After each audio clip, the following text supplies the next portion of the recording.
ये कहानी है दो दोस्तों की जो कि एक छोटे से गांव में रहते थे। एक बार वो दोनों किसी काम से शहर गए और वापस अपने गांव लौट रहे थे। उनके गांव तक पहुंचने के लिए उनको एक घने जंगल से होकर के गुजरना था और जब वो उस जंगल से गुजर रहे थे तो एक दोस्त को प्यास लगी और वो पानी ढूंढने के लिए रास्ता भटक गए। थोड़ी ही देर बाद शाम हो गई और रात होने ही वाली थी।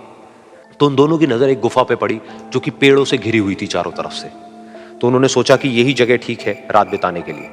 तो दोनों ने कुछ लकड़ियां इकट्ठी करी, उस गुफा के अंदर गए और आग जला करके वहां पे बैठ गए। रात का वक्त था, गुफा के अंदर आग जल रही थी, बाहर बिल्कुल अंधेरा था और कुछ जानवरों की आवाजें आ रही थी। तो उन दोनों में से जो एक दोस्त था वो अंदर ही अंदर डरने लगा, क्योंकि उसने भूत प्रेतों की बहुत कहानियां सुनी थी कि रात के वक्त जंगल में कुछ भयानक आत्माएं भटकती हैं और अगर उनको कोई ऐसा भटका हुआ आदमी मिल जाए तो उसको नहीं छोड़ती। तो जब उसने भूत प्रेतों की बात अपने दोस्त से करी तो उसके दोस्त ने हंसते हुए उससे पूछा, क्या कभी तूने किसी भूत को देखा है? तो उसने कहा, नहीं मैंने तो नहीं देखा, लेकिन मेरे कुछ जान पहचान के लोग हैं जिन्होंने देखा है। तो उसके दोस्त ने उसको समझाने की बहुत कोशिश करी कि यार ऐसी सुनी सुनाई बातों पर विश्वास नहीं करते हैं, अब तू सो जा और मुझे भी सोने दे, मुझे नींद आ रही है। और इतना कह करके उसका दोस्त वहीं पर लेट गया और थोड़ी देर में सो गया। लेकिन वो जो अंदर से डरा हुआ था वो लेट तो गया, लेकिन उसको नींद नहीं आ रही थी। उसको लग रहा था कि शायद यहां पर कहीं कोई है जो छुप करके कहीं से उसको देख रहा है।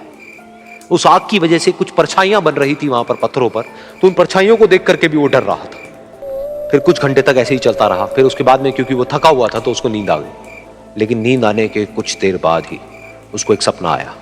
सपने में उसको एक बहुत ही भयानक परछाई उसकी तरफ बढ़ती हुई नजर आई। अब जैसे जैसे वो अंदर से डरता चला जा रहा था, वो परछाई उसके और पास आती चली जा रही थी और बड़ी होती चली जा रही थी।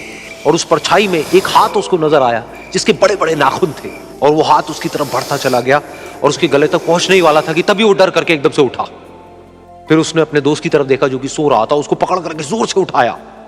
फिर उसने अपने दोस्त को बताया कि उसके साथ में क्या हुआ। तो उसका दोस्त फिर हंसने लगा। फिर उसके दोस्त ने उसको कहा, अब अगर दोबारा से तुझे वो परछाई दिखे तो तू वही कहियो जो मैं तुझे कह रहा हूं कहने के लिए, फिर देखते हैं वो परछाई तेरा क्या करती है। तुझे अपने अंदर ही अंदर बोलना है, मैं तुझसे नहीं डरता, सामने आ। तो उसके दोस्त ने वैसा ही किया। थोड़ी देर बाद दोबारा से उसको सपने में वही परछाई नजर आई और वो परछाई धीरे धीरे उसकी तरफ बढ़ने लगी। लेकिन इस बार वो उस परछाई से डरा नहीं, बल्कि अपनी पूरी हिम्मत जुटा करके उसने वही कहा, मैं तुझसे नहीं डरता, सामने आ। मैं तुझसे नहीं डरता, सामने आ। मैं तुझसे नहीं डरता, सामने आ। जैसे जैसे वो ये बोलने लगा वो परछाई छोटी होने लगी और उससे दूर होने लगी। वो बोलता रहा, वो परछाई छोटी होती रही और धीरे धीरे वो परछाई दिखनी बंद हो गई।